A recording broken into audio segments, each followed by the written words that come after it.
Okay, and we are live. Welcome back to Marked, guys. Today we have our good friend, co-host of Marked, Vlad, and we're going to be talking about overcoming just the struggles of, starting a small business or just a business in general. Vlad, he's been on this journey for quite a while, and then I just figured it'd be a nice little thing to dive into.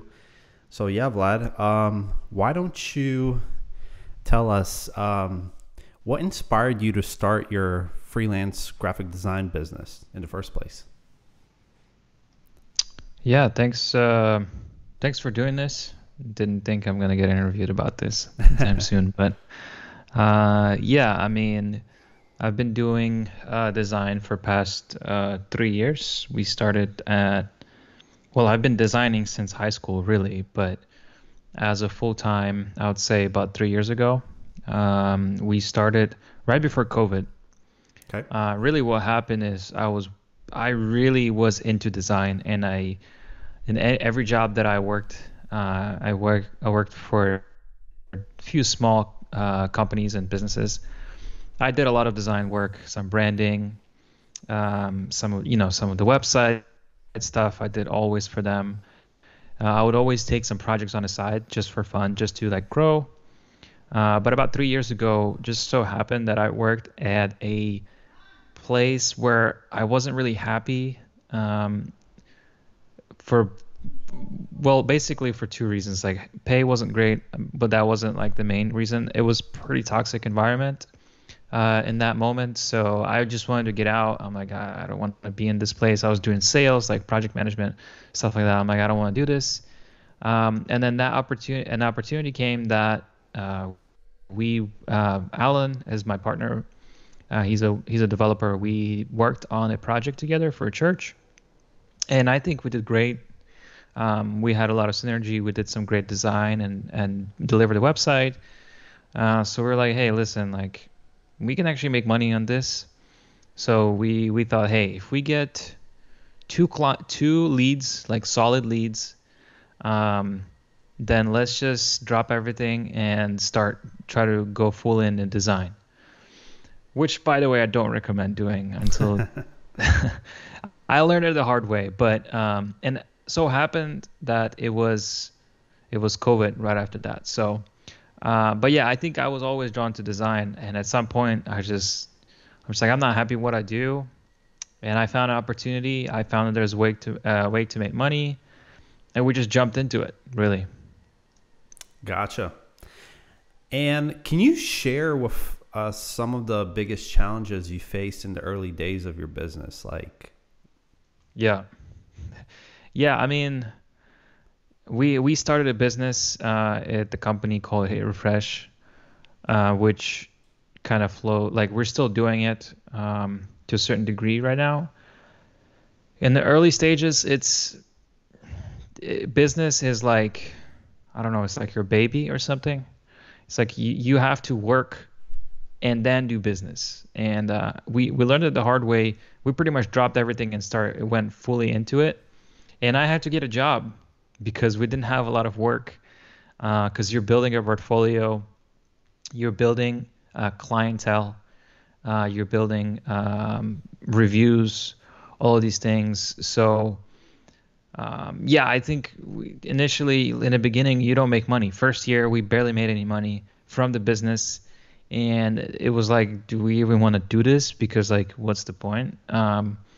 Like, but we felt like we had something decent going. So I think really had you have to stick through no matter what, and try to find ways, even if you don't make enough money, like get a job, or actually even better, don't quit your job if you can, and like start business on a side, like after work or whatever. That's what I would recommend to most people, knowing now, right? so it sounds like what you did to overcome those obstacles was you had a another form of finances, right? Just like artists, sometimes they'll be working at a fast food or whatever.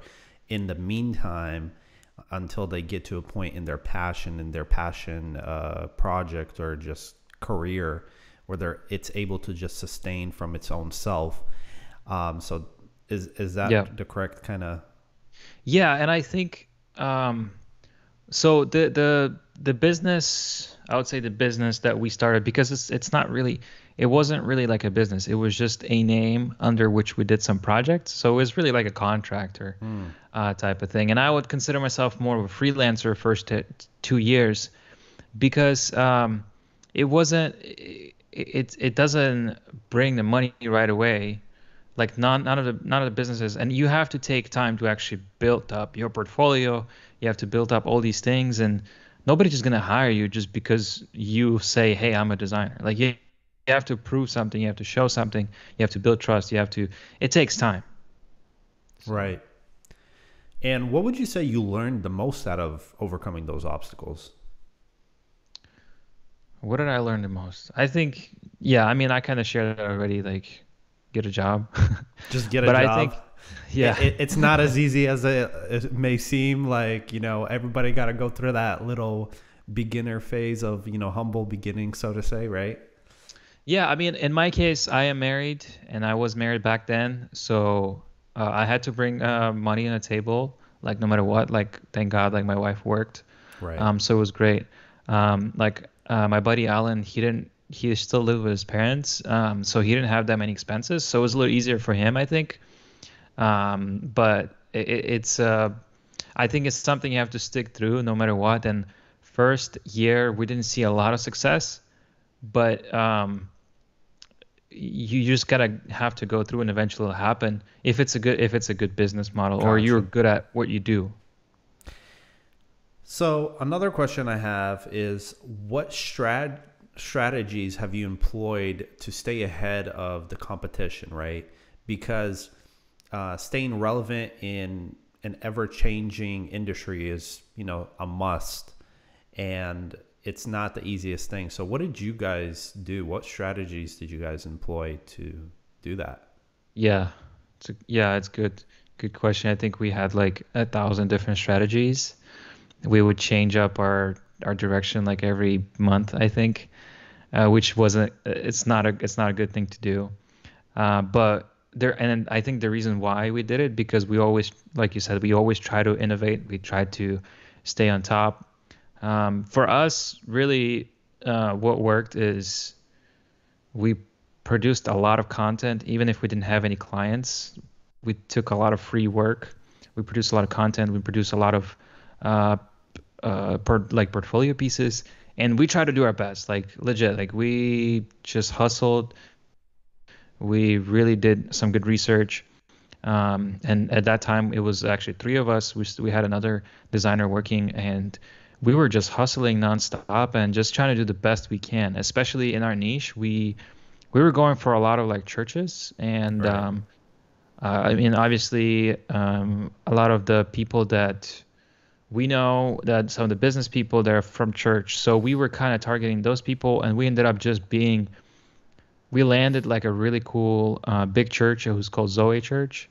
They're pretty big. One of their pastors is Chad Veach. He has like a ton of followers. So, Super cool guy. and the reason why we got it is because we were just doing great work, and someone referred us to them. And yeah, we just try to be the best. Like literally, and in that niche, it wasn't super hard. I'll be honest with you.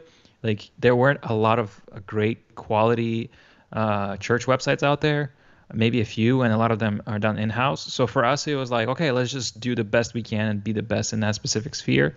And we combine great design, great functionality, and we try to deliver with a good price. So we try to answer the need and just do our best. So that's kind of what worked for us. So it sounds like you kind of got to know your clients' needs and try to work around their budget and cater Yeah. specifically to those. Yeah, well, I think that's what a good business is, right? Business is about helping people, and if you help people, they will reward you, or they will pay you for what, if it actually brings them value. Right. So that's kind of what our approach is. We try to help churches to answer that need, especially some of the big, more complicated ones. And yeah, I think we got it wasn't cheap. Our work is not cheap, but I think in terms of if you go to a big company and they would charge you like 10x, but because we were the church people, we kind of knew like, hey, like we can actually work around these budgets. That's good, man. Yeah.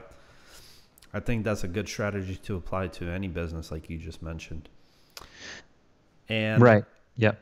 another question that I had is so, um, how do you manage to handle the client communication and manage expectations while working as a freelance designer, right? Because, your clients are constantly wanting to know, like, hey, especially something that's like a design, they're like constantly like, okay, Hmm. maybe this can be tweaked, maybe this can be changed, and there's ever present communication, and it needs to be addressed.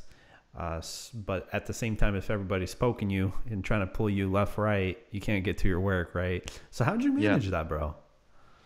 Yeah. Actually, this year or 2022, I've transitioned to work for multiple companies.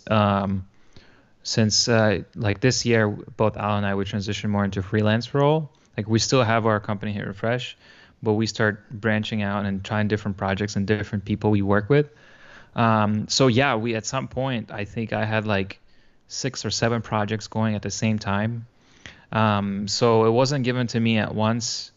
It took me years to just perfect that kind of structure and communication skills to really like continue going. I think administration and organization skills is probably one of the key things that you have to learn. I think as any person really, but especially if you're like a freelancer and you're running a bunch of projects and a bunch of things, and you're also trying to market yourself and post things and give people quotes and leads and all that. So you have a ton of things going on at the same time.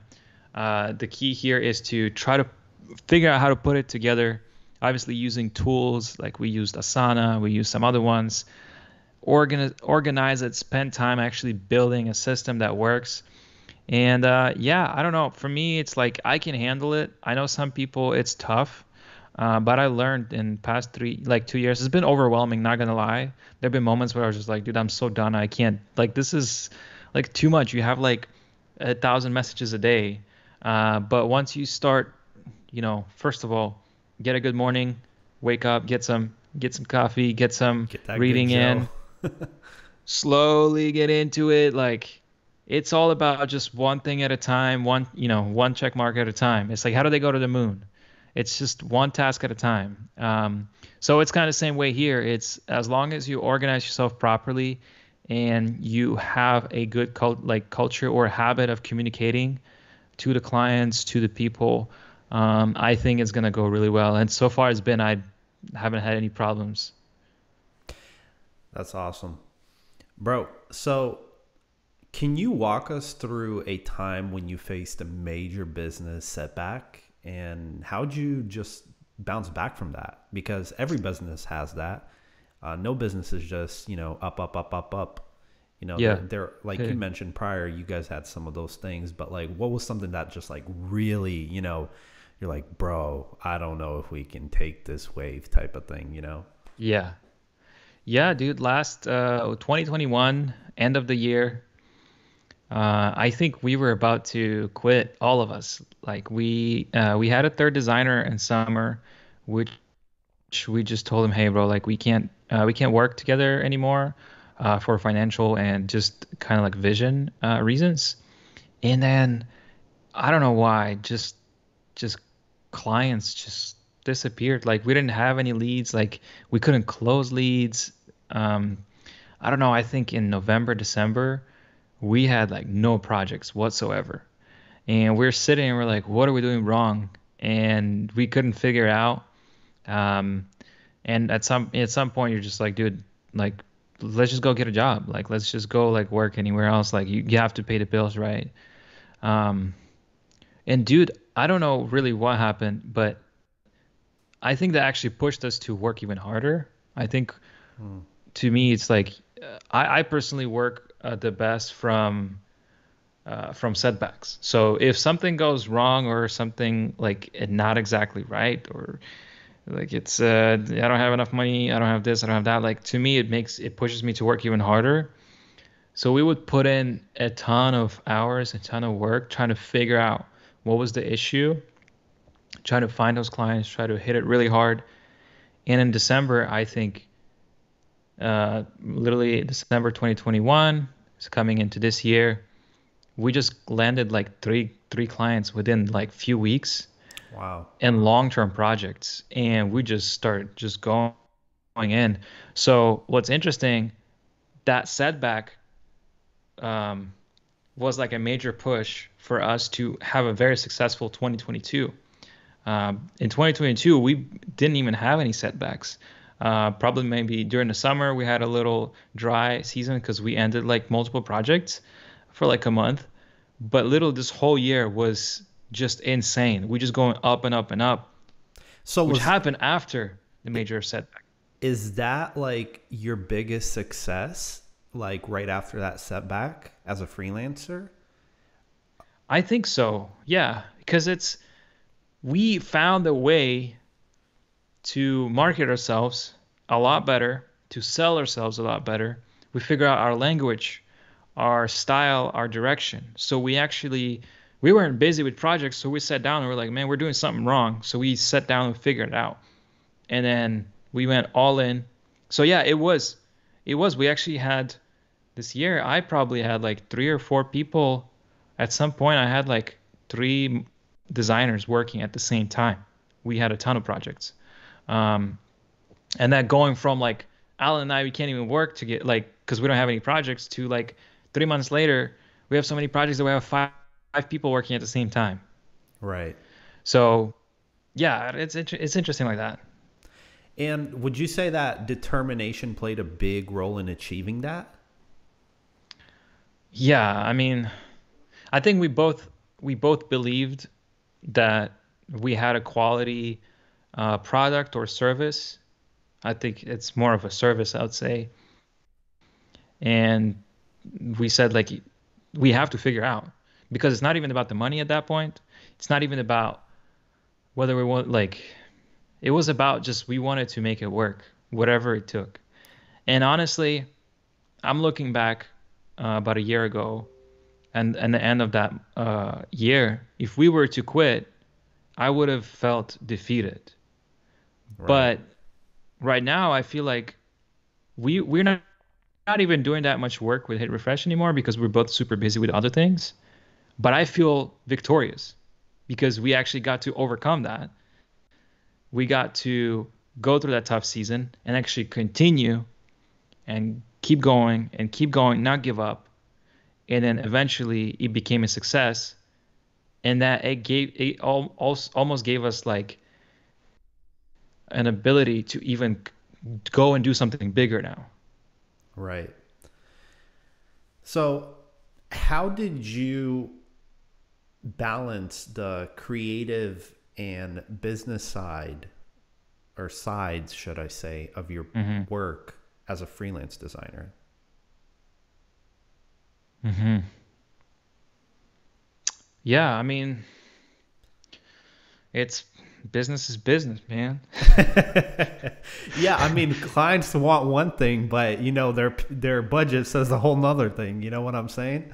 So you want to give them the best product, right, that you can deliver, but Hmm. you also want to fit it within their budget. And so there's like that tug of war happening there. How did you guys navigate Yeah. those situations? I mean, there are some clients that come and we can't help them. I'll be honest with you. You're like Like, you're a lost hope, I mean, lost you don't cause. you don't have enough resources to pay us for what you're asking, right? And Right. so that was definitely something that we had. I personally, and I think we both, Alan and I, we both have a belief that no matter who comes to you or who comes through the door, there's a way to help them. And Obviously, everything has a price, but we personally love working with budgets because at least if you're being honest and saying this is how much you can spend, this is how Right. much we can help you. So we're not trying to fool anybody. We're trying to we genuinely wanted to help people, but at the same time we wanted to make sure we have a living wage, right? Yeah. Um, so from that is it's about finding the right clients and the ones who can't afford us, we find other solutions and we still give them value no matter what.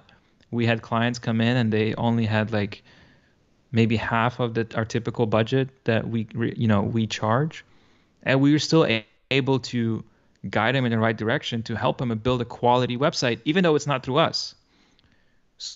So we believe that it's not even about whether you go through us or not. We still give you value. We still help you, even though maybe you can't afford us. But in terms of balance, like creative work, we learn how to. I personally learned how to separate it. You got your business, let's do it. Let's focus on creative. You gotta have to separate all those two. Um, Especially in my case, I ran projects, I designed. So I, I don't know. I think that over time you just kind of it just kind of balances itself out. Okay. And so, with like any job, there comes moments where everything just can become kind of repetitive. And Hmm. how did you and Alan, I guess, keep yourselves motivated and driven to succeed, especially during tough times in your business or times where you're like, man, just don't feel like doing this. It's just like we're only getting one or two clients right now, all this stuff. Hmm. What was that, tips or tricks that kind of kept you going? Did you go work out? Did you, talk with somebody who lifted you up? What was that? Yeah. I think I personally I'm not sure about Alan. We can ask them that too some other time. But I think for me, I'm I don't know. I motivation for me, it's like it's very subjective.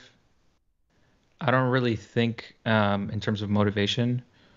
Um, I just know I have to finish what I started. That's been my motto my whole life. It's I can't drop something midway. If I start it, I have to finish it.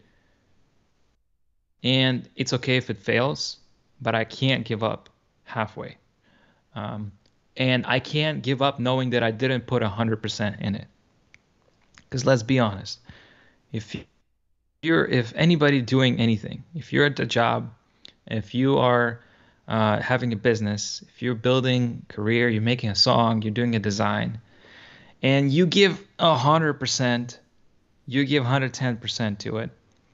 Let's say you get fired or it doesn't work out. You're not going to feel bad about it because I personally wouldn't because I give my everything. There's what else can I do, right? But if I go in and I get fired or our business fails and I know that I slacked off like crazy and I knew I could have done better and this and that, then I wouldn't let myself live with it. And I will come back and I'll prove that I can't put 100% into this. So I think for me personally, I couldn't give up because I knew I wasn't done. I wasn't completed with this specific mission of creating something, and it wasn't like we didn't have like a goal like creating a top 500 fortune whatever. Like Yeah. that's great if you want to do it, that's great. For us it wasn't even about the goal, it was about the process of understanding of what it takes to truly launch something that brings success, value, and profit. So we loved the process, we still do, and in the end we don't even have like a huge result. Like, are we like number one rated design company in the world or something? No. Are we one of the best church? Maybe we can say, hey, we're one of the best church website builders, whatever. I don't know, but it's like we just enjoyed this process and we learned so much. And I think Mm. to me, it's valuable. I'm going to finish what I started. And that was something that driven me. It still drives me with pretty much everything I do. That's awesome, man. No regrets. I like that. I like that. No regrets. Yeah. Let's go. So this is a question that's relatable, I think, to any field. How do you network and find new clients as a freelancer? Hmm. Holy smokes. This is a tough question. This, um, this is like a business question. Yeah, A1 sauce, bro. We go serious on this podcast. You know what I mean? Yeah. Um, I, yeah, I think we've done a lot of research ourselves. And I'm not only speaking from my experience, I'm speaking of some of my mentors that I talked to and some of the people that I've seen successful and that we learn from them. But if you're a freelancer, if you are a some kind of, I don't know, in some kind of trade or whatever, you want to grow your brand, and you can listen to like Gary Vee or some other people. Like there's a lot of advice already out there. What we learned is you first, like I told you before, like you got to do your best. You got to do your quality work. First of all, you got to get your product right. Second of all, business is all about people and answering their needs, right? So Yeah. if we care about money more than people, then I don't see how we can build a great business. You can care about revenue. There's nothing wrong with that. But if that's the main goal, to me, it's not really a business worthwhile even doing. Because we're not really helping. Like we've seen businesses that have been built for revenue, and a lot of them is just screwing people over and doing something shady. And I don't think that's right. I don't think that's an honest way or even a great like I wouldn't feel good about it. Right. So it's all about understanding how you're gonna help people, what value you're gonna provide, and start from there. We started, and I think for any creative work out there, you start with free projects. You start with hitting up all the people out there. I actually know the company that I work with. They're called Francie's Wine, and they started less than a year ago. And they said, oh, people told them, oh, it's another wine company. It's super competitive. There's no way it's going to take you like 3 years to get into the market. They're killing it. They got into all of the local markets within first 3 months, just because they um, they just went for it. They start hitting people up. Don't be afraid. Hit people up. Talk to people. Be a human. Don't be a salesman. Be a human. Start doing free projects. Start giving people something for free. Bring people value. Create content. All of that stuff. Mm. But the first thing is quality. If you suck at your trade, nobody's gonna want you, and that's just the reality. I wouldn't want to go to a mediocre uh, dentist, right? Like Yeah. to someone who has like 3.5 stars on Google. Like I wouldn't want to do it, even though he might have like 1,000 reviews and he has like a bunch of clients. But I wouldn't want to go to a mediocre person, and I don't think there's longevity in that. And we see it in the business. That's just how business works anyway. So be the best at what you do, and just find the ways to expose yourself, build connections. I think for us, what worked is connections. Some of my biggest clients that I have right now is built through just reaching out. Um, we rented an office, and I saw like a marketing company next door. That was a couple years ago, and we knocked at their door like, "Hey, I see you guys do marketing. What you guys up to? What do you guys do? Oh, this is so awesome. This is what we do. Let me know if you guys need any help. We can even do a free project just to see if maybe this and that." Yeah, we didn't work out right away, but 2 years later, they hit us up, and we did a lot of projects with them. So it's just stuff like that. There's no really one answer to it because everybody's different, but I think that's where it starts. Well, Vlad, that sounds like some great tips and tricks for anybody, whether you're already in this business for a while or you're just starting out, freelancer just getting into Mm-hmm. this journey, I honestly hope that this helped somebody. And if it did, leave a comment, share it with a friend. We Yeah. really enjoy sharing these type of things with you guys and just helping you overcome those struggles of life or business or whatever else. Let us know what you want to hear, what kind of obstacles you want to hear people overcome. And we'll try our best to get those people on and share their journey about, overcoming Yeah. and building a fulfilled life. Thank you again, Vlad, for coming on. See you next time. Thank you, Daniel. Bye. It's the hand of God.